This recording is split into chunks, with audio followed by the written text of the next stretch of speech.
Good evening. You're watching RTV News in English, live from Kigali, Rwanda. Coming up in the next 30 minutes. Officials in the Ministry of Health say that a lot is being done to uplift the medical sector in order to promote medical tourism in Rwanda. The Ministry of Agriculture and Animal Resources says that it is looking for solutions for the continued rise of prices of fertilizers in Rwanda and across the world, and advocates for people with disabilities stress that they are appealing to various authorities to stop exploitation of people with disabilities in search for online content. Happy Wednesday. Thank you very much for joining us for tonight's broadcast. My name is Gloria Mutesi. To start us off tonight, Foreign Affairs Minister Dr. Vincent Biruta represented President Paul Kagame at the 20th Ordinary Session of the Conference of Heads of State of the Economic Community of Central African States. It was held in Brazzaville, Congo, where a wide array of subjects is being discussed, including peace and security in the region.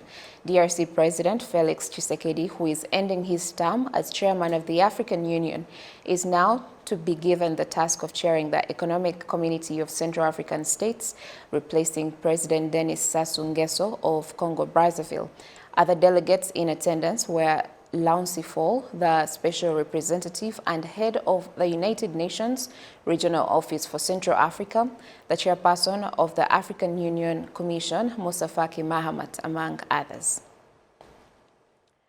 Well, to further expound on this conference, we spoke to Ms. Shakila Umutoni, the Director General of Africa at the Rwanda Ministry of Foreign Affairs and International Cooperation, who explains, among other things, the key outcomes. So this is the 20th session of the Conference of the Heads of State for the ECAS community, the Economic Community for Central African States. As an ordinary session, mainly it's to review activities for last year, to approve the report of activities, to approve the action plan, the priorities for next year, as well as approving the budget. So those are the key agenda that were on the program of the heads of state. As usual, before the heads of state meet, there is a meeting of experts that come from all the 11 countries that are members of the ECAS community. And then there is a council of ministers at two levels. One is a joint council of ministers of defense, ministers of internal security, and ministers of foreign affairs. And then there is another council of ministers of foreign affairs. And it's after that the heads of state will meet to approve the reports made by those other organs. Absolutely. And moving forward, what are the resolutions from this meeting, from this 20th Ordinary Session of the Conference of Heads of States of ECAS? So mainly the decisions were to approve the action plan for 2022. The decision was to also approve the budget for the year 2022, and also one of the key outcome of this meeting is the change of chairmanship for the organization. The treaty provides for a rotation for the chairmanship of the Conference of Heads of State. Currently, it was the president of Congo-Brazzaville, who was the chair of the community, and today there was a handover, and the incoming chair is the president of DRC. And may I also ask, perhaps as we wind up, may I also ask what Rwanda's interest or what it profits from this meeting and generally from the community of ECAS? So there are interests at different levels. Rwanda believes in regional integration. So being a member of ECAS falls within that perspective of Rwanda becoming a member of other regional organizations so that we can work together with other countries.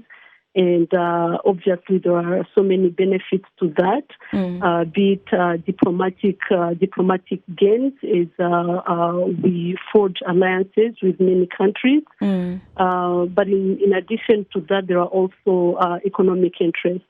Being a member of ECAS gives us a much bigger market for products made in Rwanda, but it's also an opportunity for Rwandan investors to find new markets that were probably not traditional markets for them, given all the countries that are part of this community. So there are so many benefits to being a member of these organizations, politically, diplomatically, but also economically. Absolutely. Thank you so much for speaking to us.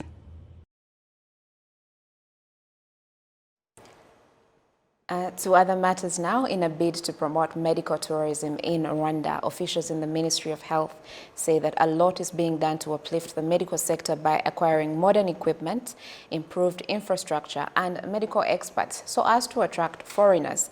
This is while the private sector in Rwanda is being called upon to invest in modern health facilities. Let's now hear from Betty Mutoni.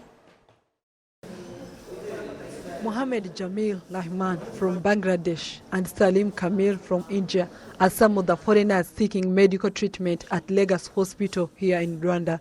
The procedures are a bit easier here than other regions, where it takes some delays of,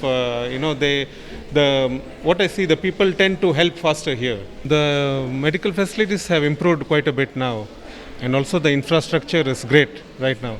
But I think they need a bit more of development in customer service, so that delays and it's really very good. I liked it, the way the medical clinics are providing the services to the patients. I really liked it. Very systematic. And, I would even appreciate people to come to visit Rwanda to see the medical facilities which may help Rwanda to enrich the facilities of medical treatment in Rwanda.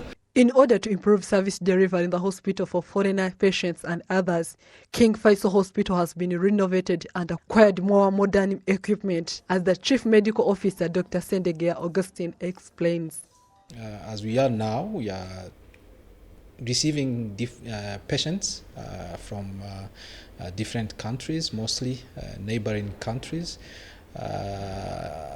As far as now, I think there is a journey. There is a long journey, but I think the services that we provide, we are trying to improve them, and we hope that in the near future we'll get more patients, not only from neighboring countries, but mostly from other parts of African countries. The head of clinical and public health services at the Ministry of Health, Dr. Colonel Kireni Habos, has noted that Rwanda is doing a lot to make sure that the target of medical tourism is achieved.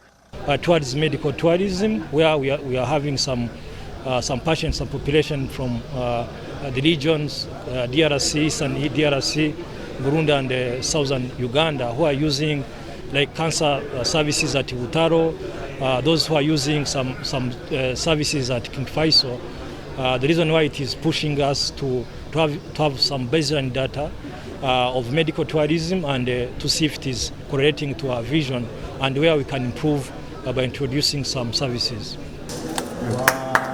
Private sector in Rwanda has been encouraged to invest in modern health facilities. Jean-Marie Karim, an investor in public hospitals, is impressed that foreigners have been seeking medical assistance in these hospitals. The private sector need also to put some input where we are positioning ourselves today.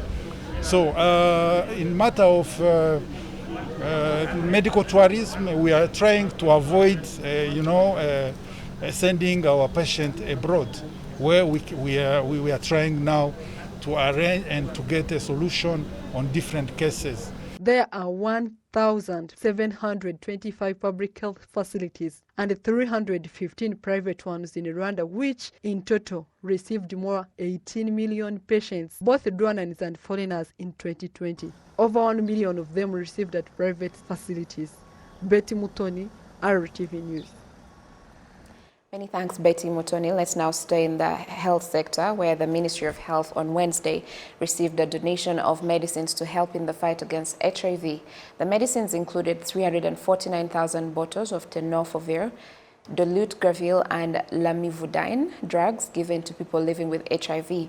The drugs were donated by the United States Agency for International Development, USAID, and the drugs were donated through a 5-year partnership between the Ministry of Health and USAID, in which drugs worth $75 million, including antiretroviral drugs, malaria, and other contraceptives, should be provided.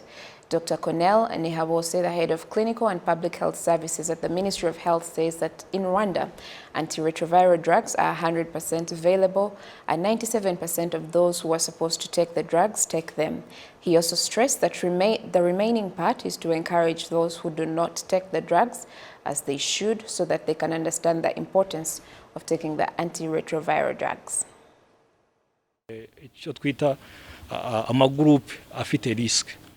Risk groups, including those that do prostitution and those with multiple sexual partners, are the ones we help get access to testing and drugs, because you cannot know you need drugs until you've tested positive.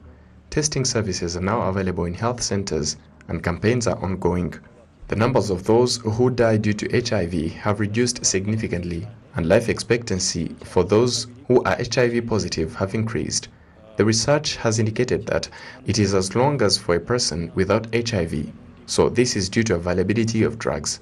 Also, we have seen that even those that are HIV positive have less chances of transmitting the virus, because the virus has reduced in the blood system, hence the reduction in transmission.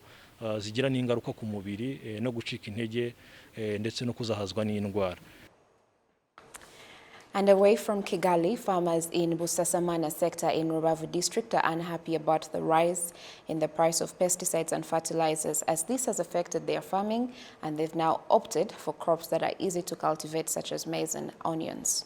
Jane Mutoni now reports.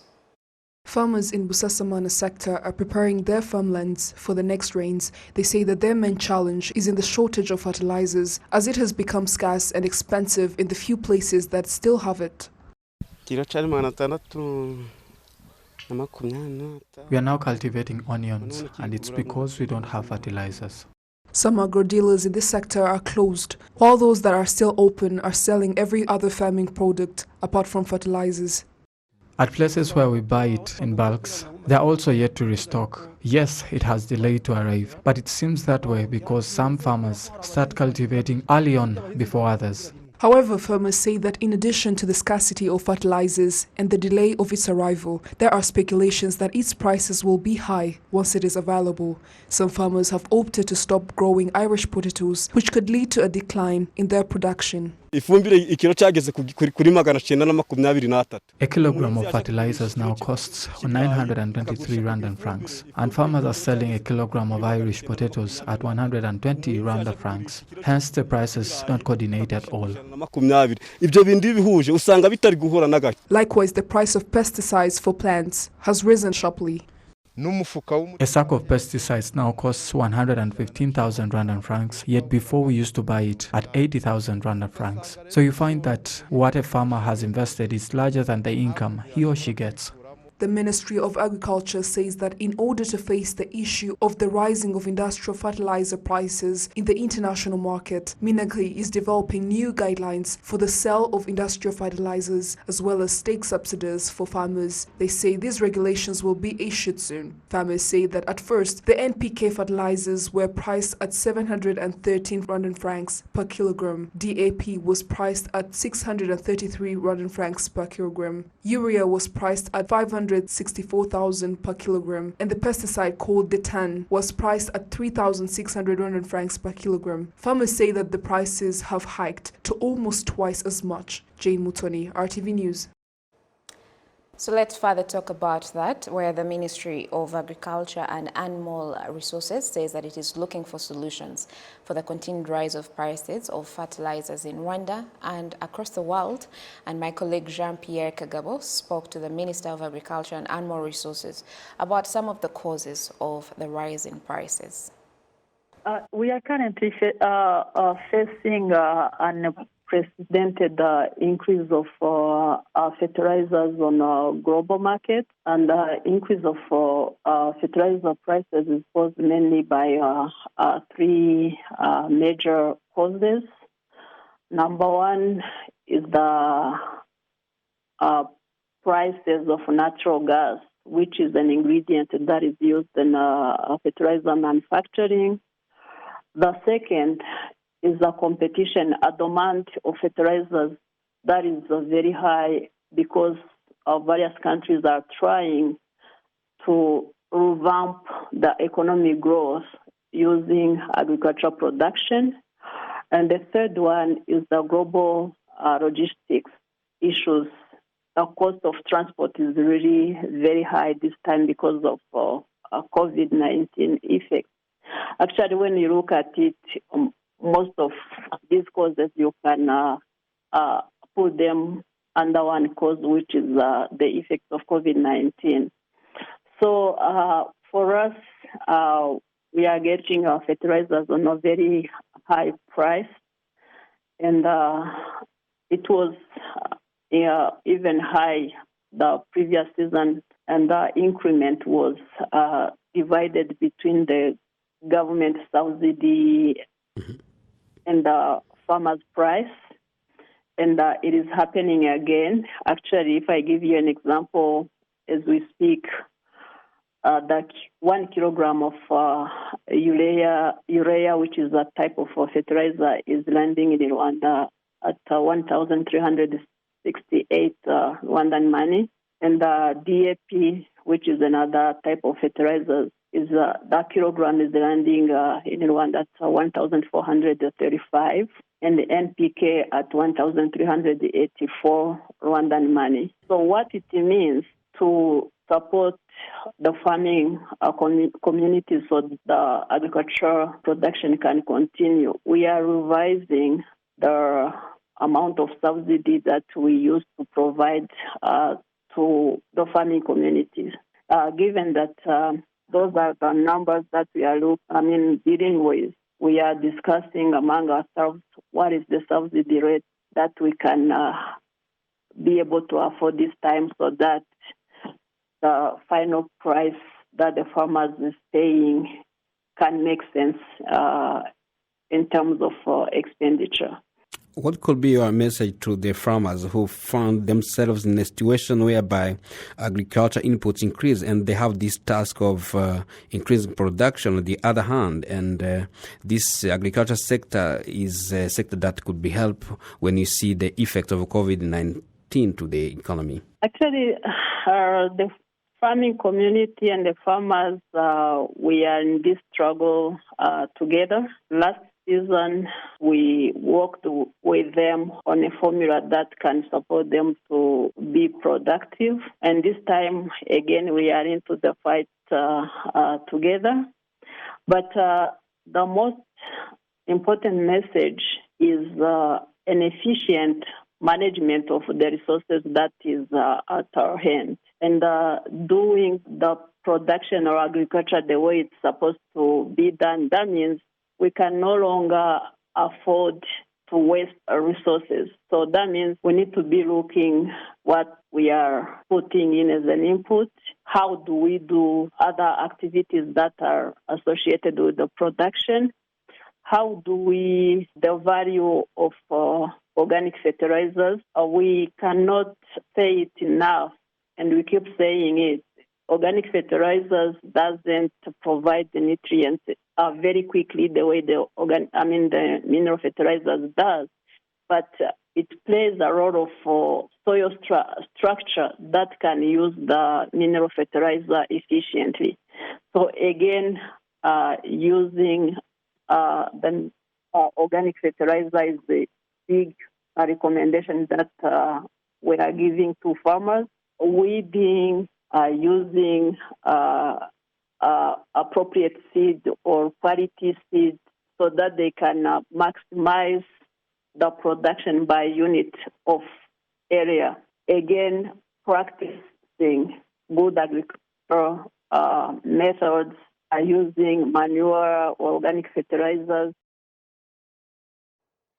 To other matters now, advocates for people with disabilities stress that they have appealed to various authorities to stop those that continue to entice people with disabilities, exploiting them with money or with alcohol in search for online content to earn money, which violates the rights of those people with disabilities. Innocent Mugabo now reports.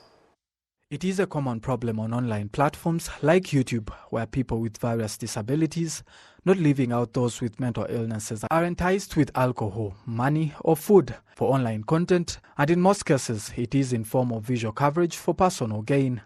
People with disabilities and those in various walks of life note that it is important not to violate the rights of people with disabilities.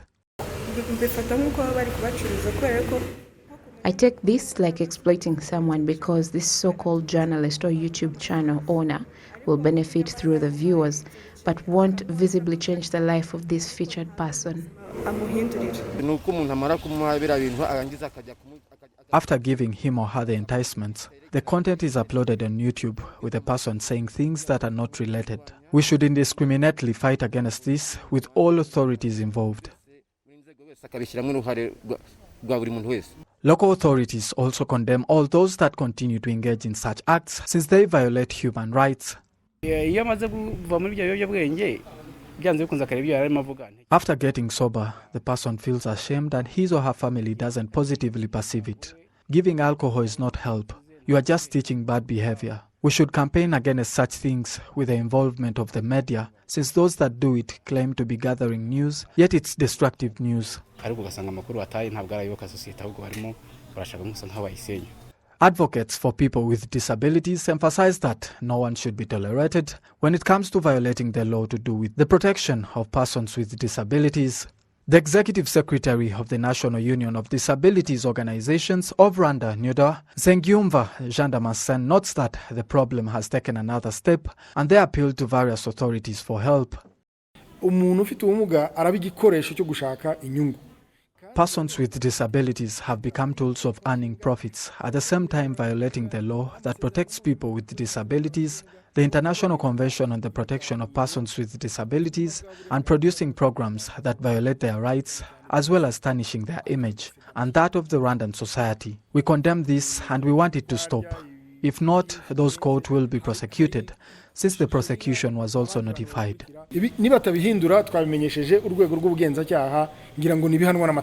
The 2012 population and housing census indicated that there were more than 4,460 people with disabilities in Rwanda. There are no figures for the number of people with disabilities used in violation of the law for online content, as they are still being counted. Innocent Mugabo, RTV News. Many thanks, Innocent Mugabo. Now, residents of Nyamasheche district are not on the same page when it comes to reasons for child stunting in that district. Some say it's mainly due to poverty, while others say that the means are available, but some parents do not care about the nutrition of their children. The Ministry of Local Government has now urged district officials to sit down with these residents to resolve this issue. Sam Kalisa now reports. Some parents in Nyamasheche district have kept an old saying that they are poor, something they still base on to justify reasons for stunted growth among their children. I wouldn't say we are able to, because we are very poor. Imagine a parent went to work and gets 1,000 Rwanda francs and has 5 children at home, then split the money amongst them. Some parents, however, do not agree to the fact that poverty is the reason for stunted growth in the area. The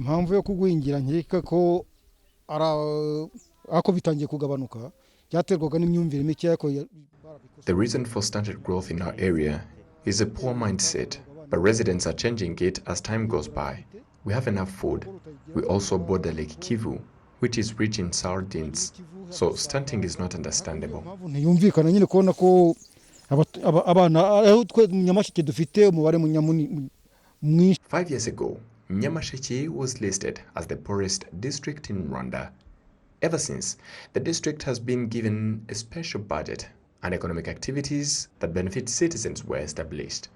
The report by the National Institute of Statistics of Rwanda revealed that Nyamasheche district has 37.7% of stunted children, Nyamasheke District Administration commented on this.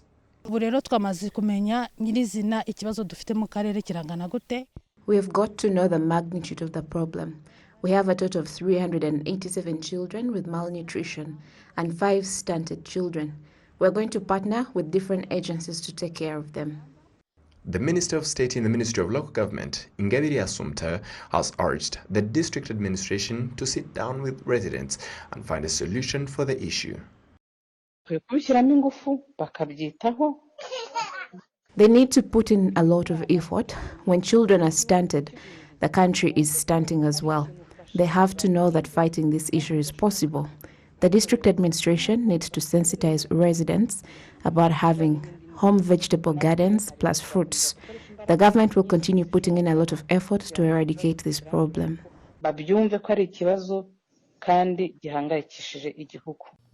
The number of stunted children in Nyamasheke district stands at 37.7%, an increase of 3.7% compared to the previous survey. In neighboring districts like Rusizi, stunting stands at 30.7%, a 4% decrease, while stunting in Karongi district stands at 32.4%. Districts of the Western Province are the ones with the highest numbers of stunted children, where Ngororero district has 50.5% of all its children stunted. This is understandable to many who find it inappropriate for a province like this to have this issue despite bordering Lake Kivu, which contains sardines that are best for fighting malnutrition. Well, thank you so much for the privilege of your time. Have a lovely rest of the week. God bless you and keep you. And until next time, I'm Gloria Mutesi. Bye for now.